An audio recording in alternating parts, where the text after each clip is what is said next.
बहुत घबराहट है भारतीय जनता पार्टी के लीडरों में। फौज का इस्तेमाल करें, फौज के शौर्य को वोट की पॉलिटिक्स के लिए इस्तेमाल करने वाले आज इलेक्शन कमीशन की तरफ भागे चले जा रहे हैं। इलेक्शन कमीशन ने ही आदेश दिया था कि आप फौज का नाम, फौज के चित्र और फौज की जो कारनामे हैं या काम हैं उसको सियासी मकसद के लिए इस्तेमाल नहीं कर सकते। और पूरी भारतीय जनता पार्टी उसी काम में लगी हुई है। सबसे ज़्यादा अगर इसमें आगे हैं तो प्रधानमंत्री हैं। इलेक्शन कमीशन के आदेश को तोड़ने वाले आज इलेक्शन कमीशन में किस मुंह से जाके वो गुहार कर रहे हैं, पूछना चाहता हूँ। मैं सिर्फ इतना ही कह सकता हूँ, हारे हुए लोगों की हताशा नज़र आ रही है। कभी इलेक्शन कमीशन भाग रहे हैं, कभी कोर्ट भाग रहे हैं। देखिए, उनका अधिकार है वो जाए, लेकिन अगर पूरी प्रक्रिया को, पूरी इस घटनाक्रम को मैं शुरू से देखूं, पहले तो इन्होंने कॉन्फ्लिक्टिंग स्टेटमेंट दिए, सदन के अंदर दोबारा अलग अलग कीमतें बताई गई, पूरी प्रक्रिया के बारे में धुंध की चादर रखी गई। प्रधानमंत्री जी और उनकी पूरी टीम जेपीसी के नाम से रोंगटे इनके खड़े होते थे, भाग खड़े होते थे। दस्तावेज चोरी हो गए, फिर कहा नहीं चोरी हुए, फिर कहा कि नहीं ये सही नहीं है, फिर कहा ये सीक्रेसी का मामला है।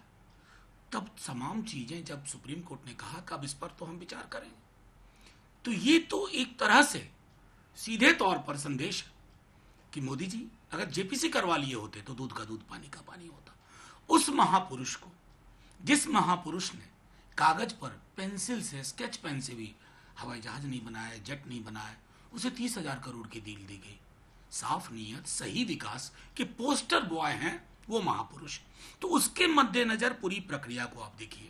तब उसके बाद अगर उनको फिर भी गुरेज है, मैं तो अभी बिहार से आया हूं, मैं तो अपनी सभाओं में हम लोग जैसे ही चौकीदार बोलते हैं, बाकी का काम जनता कर देती है। देखिए, राहुल गांधी जो भी गालियां देना है वो दे लें। हमारा चौकीदार चोर नहीं है, हमारा चौकीदार चौकन्ना है, प्योर है। और हमारा चौकीदार चोरों पर डंडा लेके पीछे पड़ा है, इसलिए सारे चोर मिलकर हमारे चौकीदार को चोर कह रहे हैं।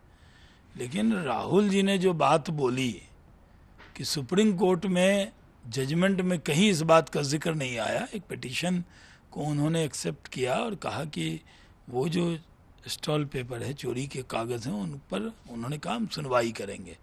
इसको लेकर राहुल गांधी जी ने कोर्ट की अवमानना की। उन्होंने कहा अब सुप्रीम कोर्ट ने कहा है कि चौकीदार ने 30,000 करोड़ की चोरी करवा दी, तो ये बहुत आपत्तिजनक है। ये सुप्रीम कोर्ट का अपमान है, इस देश का अपमान है। इसलिए हम कहते हैं कि अवमानना है पूरी तरह। और इसको लेकर मीनाक्षी लेखी सुप्रीम कोर्ट में गई और उनकी अर्जी की सुनवाई होगी।